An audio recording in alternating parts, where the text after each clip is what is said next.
You can enjoy a pint with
It's Wednesday, June 7th, 2017. I'm your host, Sarah Mantle. We have a great show for you today. First up, May was a great month for real estate in Barnstable County. We're going to learn more with Register of Deeds Jack Mead. Then Cape Cod Commission Transportation Planner Steve Tupper will join us. He's going to tell us all about the Commission's work to monitor traffic patterns. And finally, we'll check in with Finance Director Mark Milne. All of that on this episode of Barnstable Today. But first, let's go ahead and get a look at today's top headlines. The Hyannis Youth and Community Center will again host a national skating competition. U.S. Figure Skating will host its Adult Figure Skating Championship at the HYCC next April. The event will bring hundreds of people from all across the United States and is always a big boost to the local economy. Well, legislators on Beacon Hill want to hear from you on a proposal to tax short-term rentals. The Joint Committee on Financial Services will host a hearing on the proposal Monday, June 12th from 3 to 6 right here in Barnstable Town Hall. That meeting will be held in the Town Hall hearing room and is open to the public. The school committee will discuss updating the district-wide wellness policy tonight. Also on the agenda is a discussion about legal representation for the district. The school committee meets tonight at 7 in the Town Hall hearing room. That meeting will air live on Channel 18.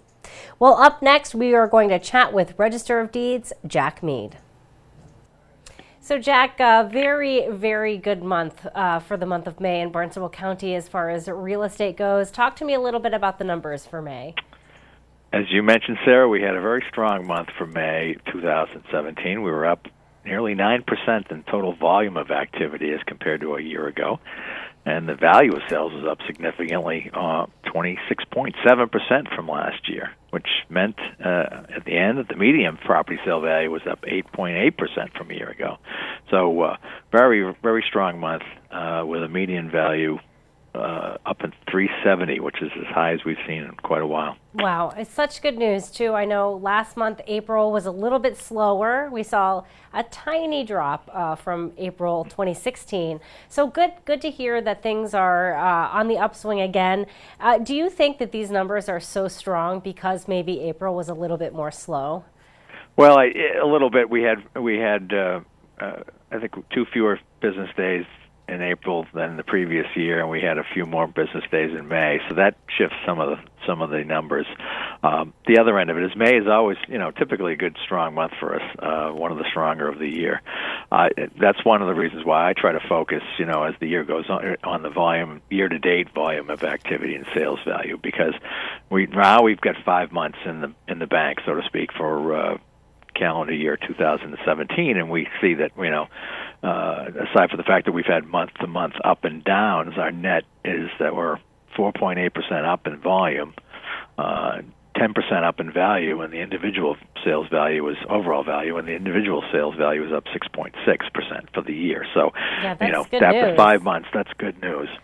Yeah, it must be making homeowners feel really good about their investment too when we see that the median home sale value continues to rise and stay steady, and that's 370. That's a great median there. It is. I mean, it may be. somewhat of a high point that we won't be able to hit again for a little bit. It's hard to say. I just think we had a very strong month. We had high-end sales as well as sales basically across the board, and so that's pushed that number up. 370 is as high as it's like the third highest we've ever had, I think. So, looking back the last 10 or 12 years, so. It's that may be there's a certain point, there's a price point where we're not going to get past with the median sales, but it's a continuation of a nice strong trend where we've been seeing the median sale price slowly and steadily work its way up, and the volume doing the same of activity doing the same, so that they're basically going in tandem, which is a positive. I think the last time 10, 12 years ago, in 05, 04, 05, 06, we were seeing volumes decreasing but values going up, which was sort of an anomaly, and we subsequently discovered to our chagrin that it wasn't sustainable. Right. And this is seems to be more of a solid volume-based increase in value as opposed to just an increase in value. And like you said, continually seeing those increases too from month to month. It's got to make you feel a lot better about the real estate market, say, than even a few years ago. It just seems to me that every month we talk, I mean, despite here or there, sort of a slower month, it just seems to me that the trend has really been increasing values, increasing activity. So looking pretty good, I would say, here from the 360 view, Well, I've just hit my knuckles on my head, knocking on wood, but that continues. We are, you're right. I think that's a good analysis. We've been, slowly and steadily over the last few years seeing progress and some solidity in the market. I think is really what it comes down to. Was we're such early a few years back. Sales were few, and the foreclosures were. Many, and I think it was hard to get a good solid basis for the value, the true value of a property.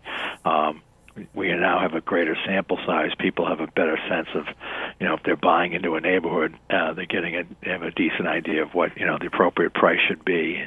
The lenders have that same sense as well, I think, and so there's a little more confidence going in on all sides of the equation that this is a fair price, a market-driven price that's not affected by sort of outside forces that would make it, it would throw a little curve into the mix. So I think this is a good sign for us going forward. Well, I like hearing the good news. Very excited about it for you, and look forward to chatting with you again next month. Thank you so much for chatting with us today and giving us all the latest information on the real estate numbers in Barnstable County. Well, happy to. Thank you, Sarah. All right. Talk to you soon. All right. Bye-bye. Bye-bye. My guest today, Register of Deeds, Jack Mead. Up next, we'll chat with Cape Cod Commission Transportation Planner, Steve Tupper. So, Steve, thank you so much for joining us today. So excited to talk about some things. One thing the Cape Cod Commission does is monitor traffic counts over the summer months. Talk to me a little bit about this program and why it's so important. Sure. The Cape Cod Commission's been doing traffic counting for the last 33 years now, going back to actually Cape Cod Regional Planning and Economic Development Council before us. So it's great to see traffic trends over the course of history, and also look particularly at locations that may need some improvement. So we use the data to strategically make investments in the infrastructure, improve intersections that need it, that sort of thing. It would be so interesting, I think, to look at those counts. And do you see sort of certain areas getting more traffic than other areas? And it must be a really good resource for information on where to go, what areas may need the most help. Who all looks at this data? So lots of folks. I think the people in the economic development side, people who are interested in the tourist economy, certainly love to see the trends. And then a lot of the decision makers that make decisions about where the funding goes in terms of roadway improvements are really interested in seeing where they should be prioritizing that funding. Interesting that it's not just used for traffic. Yeah, economic development, a great source of information for that. Absolutely. Interesting to see too. I'd love to see the numbers throughout the years and how it has changed. Any highlights or trends that stick out? Sure, certainly. So one of the best sources of data are some permanent count stations we have. The ones, for example, on the Cape Cod Bridge have been in operation since the late 60s. So you can really see some trends there. Certainly a pretty steady increase between the 70s, 80s, 90s. And then interestingly, it kind of flattened out in the early 2000s. That was about our peak. Now we see about 35 million vehicles over the two bridges each year. Wow. That is amazing. That is amazing. Now, is the public ever able to access these figures at all or take a look? Certainly. All the data that we collect is on our website, capecodcommission.org/counts. And every year we summarize it in a traffic counting report that gives kind of the highlights. And one of the things we highlighted in the last one was really the trend we've seen recently is the heating up of the off-season. So we're almost at capacity in a sense during the summer, but we've seen those slightly off-peak times really picking up in terms of visitation to the Cape. Interesting. That's good news. We like to hear that. We like to hear people coming in the edge seasons or off seasons. Let's talk a little bit about Smart Transportation Week, because that's actually coming up as well. So what kinds of issues will you be promoting during Smart Transportation Week? So Smart Transportation Week will be the last week of June, hosted with the Cape Cod Regional Transit Authority, really highlighting all the other ways to get around besides the motor vehicle. Certainly there's a lot of trips that people will still make that way, but it's great to know the other options that are out there. So we have a day celebrating air travel, partnering with the Barnstable Municipal Airport, day celebrating the ferry options to the islands, and also doing a lot with the Cape Cod Regional Transit Authority. I want to make people aware of all the services that they have available, all the fixed route services throughout the Cape, certainly intensifying in the summer, and highlighting the relatively new Cape Flyer service, of being able to take a train down to the Cape for Boston. Yeah, love the Cape Flyer. I mean, you could take the Cape Flyer from Boston, travel to Hyannis here, hop off, take a quick jaunt down the street and hop on a ferry, and you'll be on Martha's Vineyard, and you never needed to worry about parking or traffic. So really cool opportunities here. And I think sometimes people don't necessarily know all the services that are available. So like you mentioned, the CCRTA, they've got some really great service. You can take the Cape Flyer and head really anywhere from the Hyannis Hub. So really important. Where can we find out more information on Smart Transportation Week? So right on our website, capecodcommission.org, we'll be putting out a press release letting everyone know about all the events planned for that week, and certainly linking up with all the different partners that will be involved in that. Awesome. And then I want to chat with you about one more thing before we let you go. One Cape is coming up. Is this hosted by the Cape Cod Commission? Yes, Cape Cod Commission partnering with the Nature Conservancy and the All Cape Selectmen and Councilors. So that it's a two-day event. Last year was focused on water quality. So this year we'll do day one focused on water quality and day two focused on housing and regional infrastructure. Wonderful. Great. And this, of course, happening June 22nd and 23rd. Thank you so much for joining us, Steve, today and telling us all about learned so many great things about transportation counts in the summer. And I think I might head over to my computer and start looking that up. Very interesting data. I can't wait to see it. Our guest today, of course, Steve Tupper. He is the transportation planner for the Cape Cod Commission. Did you know the Osterville Village Library has a lot of resources for local business owners or anyone looking to work outside the home? We're going to tell you more about that during our interview with Executive Director Cindy Cotton. So Cindy, so good to see you here today. We are standing in the new entrepreneur section, the new business center here at the Osterville Village Library. What made you want to create the space for business folks?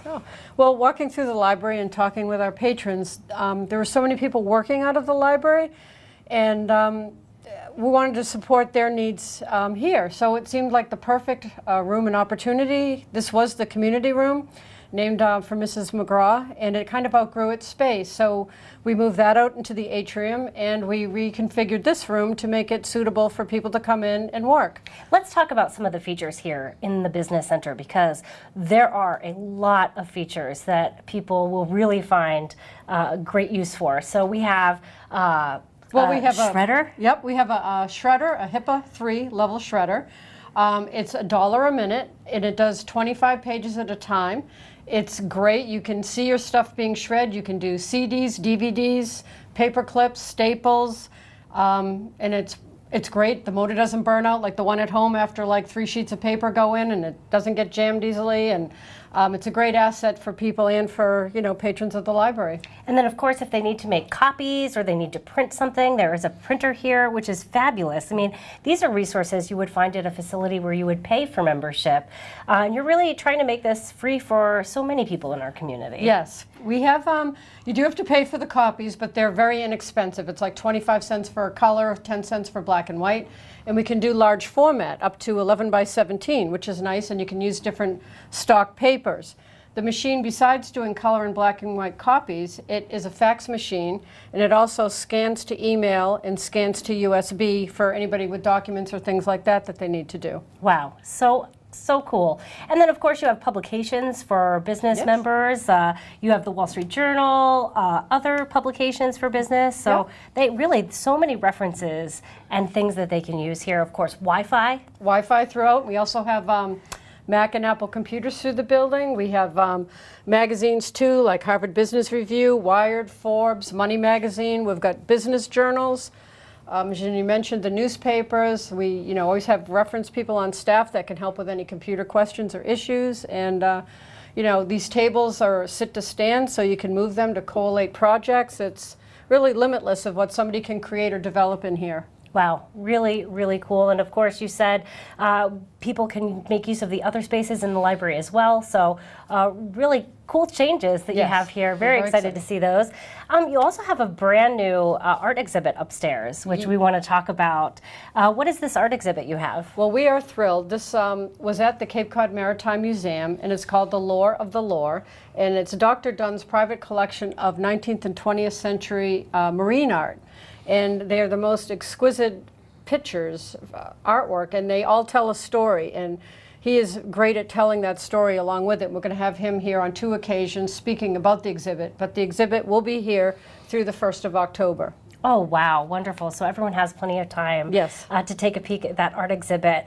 I want to talk to you, too, about another idea you guys are working on. We've seen little free libraries pop up across the Cape, seen a couple in Hyannis, one in Barnstable Village, and one in Katuitt. You're actually hoping to get one approved for Dowses Beach, which is very exciting. You got that approved from the Rec Commission? Yes, we did. We're thrilled, and we're going into the next steps to get this done, and we're kind of going to work with the older kids as a STEM project to see how the house gets built. We're building it ourselves, and so kids can see how the project is done, and then hopefully we'll have one at Dowses, and then we'll try for Joshua's. Yeah, really cool. And what a great place if you're at a beach.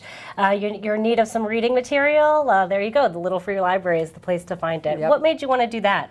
Well, I mean, we just want to help everybody, have access to books. And the libraries, I mean, the beach is a perfect place. I don't want to bring a several $100 Kindle or iPad and worry about it getting wet or rain or sand in it. And, books are traditional, what you do at the beach in the summertime. That's right. That's right. Enjoy it. Well, anything else you want to share with us about happenings at the library before we wrap up? Well, we're thrilled. Our 135th anniversary is coming up. We're having the book and the video on July 13th. We have our annual clam bake, mutts and martinis, because we're the only dog-friendly library around. We have lots of wonderful things going on, and we always love to hear what you want. So come see us. Wonderful. And then I did see the sign as I entered the library that says we are a dog-friendly library.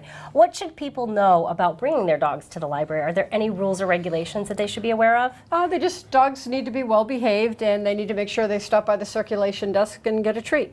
Wonderful. Hey, thank you so much, Cindy. We really appreciate it. My guest today, of course, Cindy Cotton. She's the executive director here at the Osterville Village Library. Joining me now live on the phone, we have with us Finance Director Mark Milne.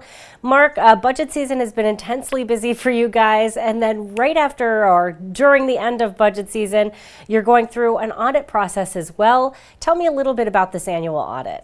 Right, yeah, as required by our charter, as well as state and law and federal grant requirements, we're required to have an annual financial statement audit every year. So now that we finished our FY18 budget hearings, we can now focus more of our resources and energy towards the current fiscal year 17. As we near the end of the fiscal year, we have to, of course, close that fiscal year out, and all of the financial transactions, of course, then are subject to an audit by an independent outside auditor, and they started that field work last week, actually. So they were here doing their preliminary field work. Now, how long will this audit process take for your department? Well, generally, we usually finish the audit by the month of December. What will happen, they were here doing their preliminary field work last week, and most of that time is spent testing our internal controls and testing expenditures against federal grant programs. More specifically, they were looking at our school lunch program and our Title I grant in the school department this year. Both those programs are within the school department this year because they're major federal programs, and there are certain tests that they have to perform of procedures and internal controls to make sure that we're in compliance with all the grant requirements and that the money is used in accordance with the grant requirements. So they were here doing that, as well as testing other internal controls and making sure that we're following the proper bidding procedures and contracting procedures for the dozens of contracts and bids that we do every year. They don't test them all. They do sampling. A lot of sampling is done in the field of audit. So that's what they did last week, and then they'll be back in October once we've finished closing. We have to close the fiscal year out, prepare a complete set of financial statements for them to come back, and then we give those to them, and they audit those. Wow, so it's a pretty lengthy process, really, if you think about it. If they started preliminary work just recently and then wrap up probably before the end of the year, that's a long process, a very thorough process.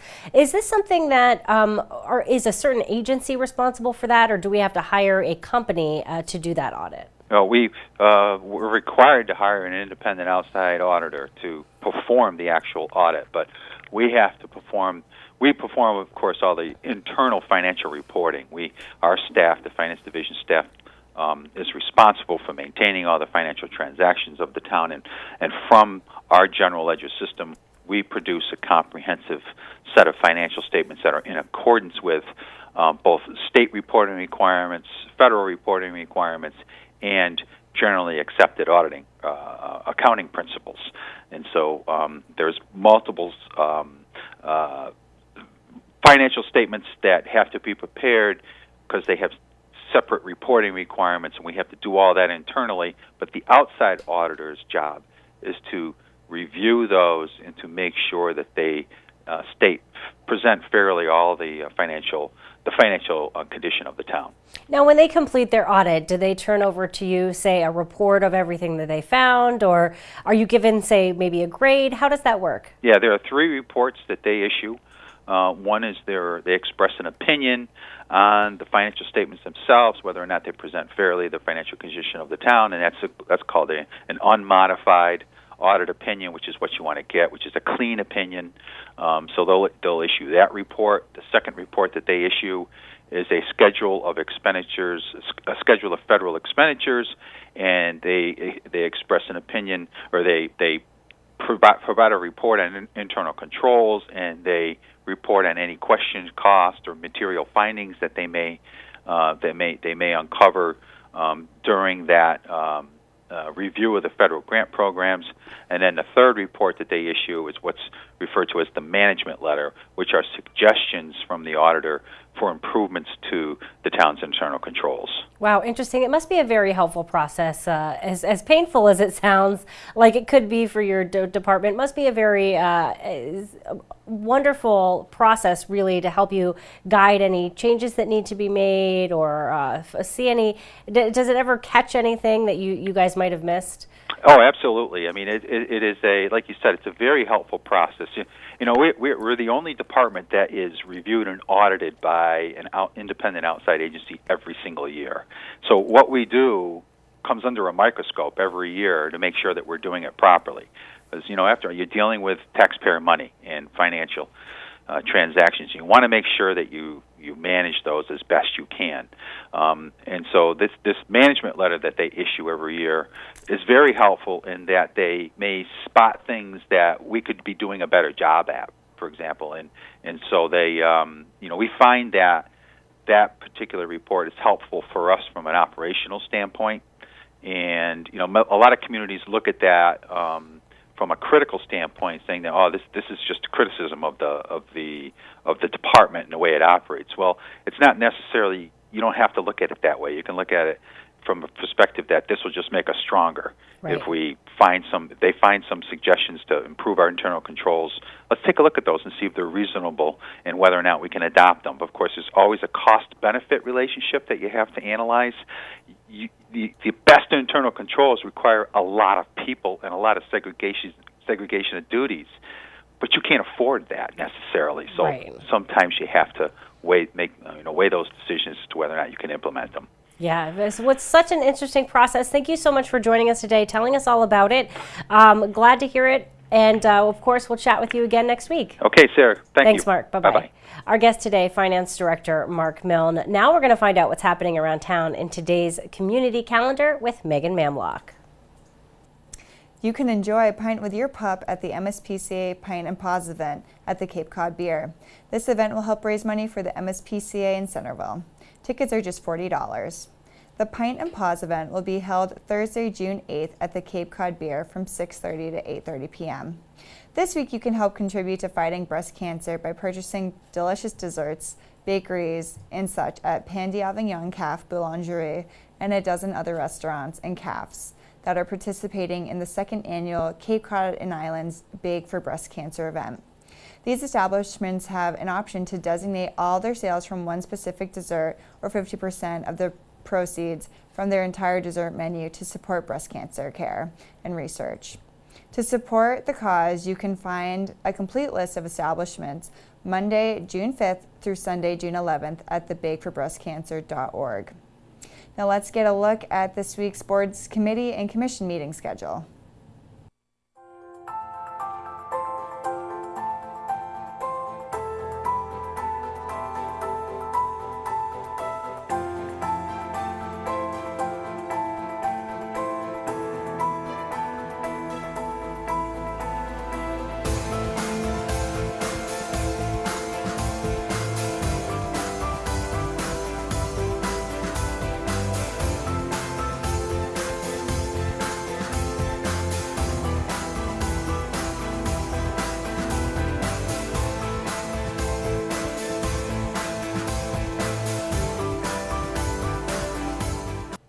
Thanks so much for joining us today. We're going to be back tomorrow with another great show for you. On tomorrow's show, we're going to chat with Town Manager Mark Ells. We'll talk with State Representative Randy Hunt and so much more. For Barnstable Today, I'm Sarah Mantle.